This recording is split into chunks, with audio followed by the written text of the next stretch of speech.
Kollywood star Karthi ప్రస్తుతం Sardar 2 shooting లో బిజీగా ఉన్నాడు. దీన్ని ఈ దీపావళికి రిలీజ్ చేయాలని ప్లాన్ చేస్తున్నారు. ఈ సినిమా తర్వాత కార్తీ లోకేష్ కనగరాజ్ కాంబినేషన్ లో ఖైదీ 2 స్టార్ట్ కాబోతుంది. ఖైదీ సినిమా నుంచే లోకేష్ సినిమాటిక్ యూనివర్స్ ప్రారంభమైంది. కార్తీ పాత్ర ఆయన యాటిట్యూడ్ కి మంచి రెస్పాన్స్ వచ్చింది. తర్వాత విక్రమ్, లియో, కూలీ వంటి సినిమాలు కూడా ఈ యూనివర్స్ లో భాగంగా ఉన్నాయి.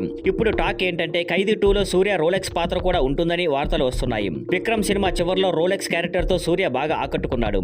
ఆ చిన్న సీన్ కి కూడా భారీ ఇంపాక్ట్ వచ్చింది. ఇప్పుడు ఖైదీ 2 లో సూర్య పాత్ర, కార్తీ పాత్ర కలిసి వస్తే సినిమా రేంజ్ మరింత పెరగడం ఖాయం. కార్తీ ఈ సినిమాలో రఫ్ లుక్ లో కనిపించనున్నాడట. ఆగస్ట్ లో కూలీ రిలీజ్ అయిన వెంటనే లోకేష్ ఖైదీ 2 ని సెట్స్ మీదకు తీసుకెళ్లేలా ప్లాన్ చేస్తున్నారు. ఈ సినిమాను పెర్ఫెక్ట్ ప్లానింగ్ తో రూపొందిస్తున్నారట. కార్తీ క్యారెక్టర్ కు సంబంధించిన కొన్ని సర్ప్రైజింగ్ ఎలిమెంట్స్ ఉంటాయని టాక్. కథ కూడా బాగా వచ్చిందని సమాచారం. అక్టోబర్ లో షూటింగ్ స్టార్ట్ చేసి 2026 రెండో భాగంలో అంటే దసరా లేదా దీపావళి సందర్భంగా రిలీజ్ చేయాలని మేకర్స్ చూస్తున్నారు. ఖైదీ 2 కి సౌత్ అంతటా ఇప్పటికీ మంచి బజ్ ఏర్పడింది. ఈ సినిమాలో ఇంకా మరిన్ని సర్ప్రైజ్ పాత్రలు ఉండే అవకాశం ఉంది.